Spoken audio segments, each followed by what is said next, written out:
So earlier this year, Etsy rolled out an updated version of its policies. Some went into effect on March 9th, other parts became effective as of April 11th, 2022. So in this video, you're going to learn about the new policies which could affect you and your shop.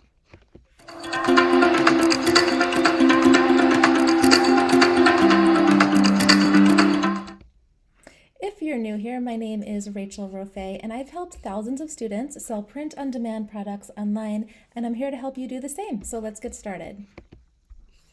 So we had Etsy make some new updates to their policies, and you're not going to find a lot that's actually completely new. Most of the updates are just changes to how the policies are worded, which are still important to note if you're selling on Etsy. And a lot of people get kind of like just stressed whenever Etsy makes new updates. They want to know what they're signing, so I figured we'd go over here and just go over any of the major changes. So a lot of this is going to be pretty general, nothing earth-shattering or anything, but I figured we'd just kind of make it a little bit easier to understand. So some of the things, like messages from Etsy, as an example, Etsy's just saying, hey, we're going to send you an SMS or similar message for security purposes if you enable two-factor authentication as one. I'll just kind of go through each of them, and we're also going to have a blog post with everything written out in a more detailed way, but just giving you kind of like the big picture things here.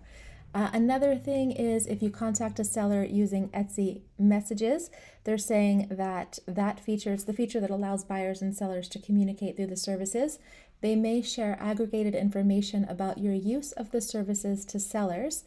For example, if you're a frequent purchaser or new buyer, so they can provide you with better service, they say, and to improve their site and apps. They also say members may follow your public activity on the site to receive updates. For example, if you add an item to your public favorites or collections.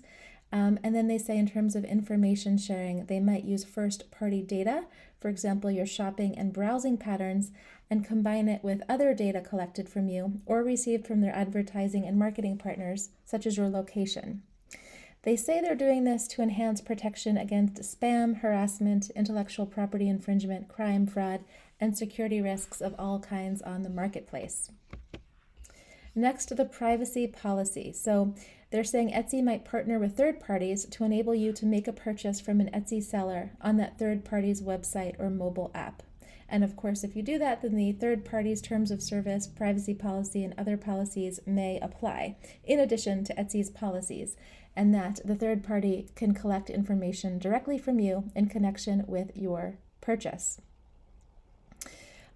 Under your rights and choices, there's going to be a blog link underneath this video where you'll find more information about consumer requests that Etsy has received and processed under the CCPA, GDPR, and similar laws.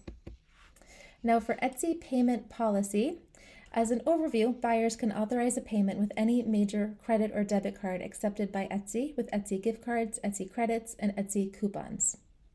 Etsy has now also engaged third-party service providers that provide you with regulated payment services and perform many of the services related to payment processing. So this could be card processing, disbursements, currency exchange, identity verification, fraud analysis, and regulatory compliance. If there are insufficient funds in your bank account when a provider processes the payment for your purchase, Etsy reserves the right to contact you directly and to seek payment. Etsy gift cards, Etsy credits, Etsy coupons are subject to the Etsy gift cards, coupons, and credits policy, and by using a third-party service, you may also be subject to an agreement with a third party.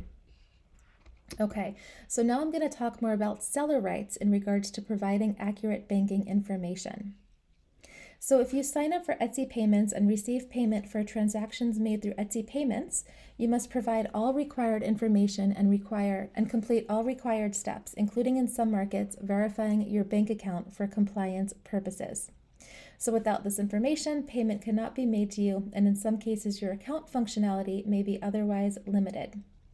So using Etsy Payments will result in your shop accepting payment through authorized credit and debit card transactions, some bank transfer services, PayPal, Etsy gift card, Etsy credits, Etsy coupons, Apple Pay, Google Pay, and Klarna where available.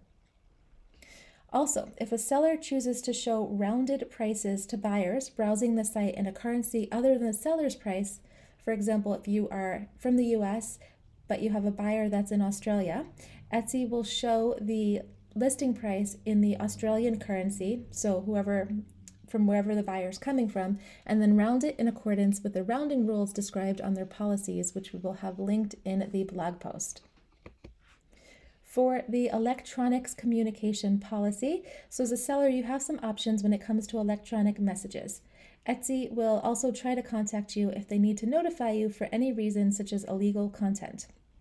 So you can withdraw your consent to receive electronic communications at any time in your account or by submitting a request to Etsy. If Etsy has a clear indication of illegal conduct in connection with the use of Etsy's services, then Etsy will notify the affected Etsy member before disclosing records or information requested about them. Next, for the buyer policy, Etsy has made it super clear that they care about safe communication on their platform for buyers and sellers. So they say you can't use their platform to harass other members, obviously strictly prohibited. And they're saying another buyer policy to be aware of is just understanding that if you purchase through a third party, you're going to be subject to their agreement. Now, purchasing an item on Etsy, when you buy from a shop on Etsy, you're directly supporting an independent business, which has its own unique listings, policies, processing times, and payment systems. So when purchasing from sellers using Etsy payments, buyers may authorize a payment with any major credit or debit card accepted by Etsy, with Etsy gift cards, Etsy credits, and Etsy coupons. By using a third-party service, you may also be subject to the agreement with a third party, such as PayPal buyers needing to purchase on the PayPal platform only. With leaving a review of an item, so Etsy's just kind of updated their review policy to add some extra protective wording and talk about interference. So interference is described as anything when a member intentionally interferes with another member's shop in order to drive away their business. This is strictly prohibited on Etsy. And also, my nephew just got here, so excuse any background noise.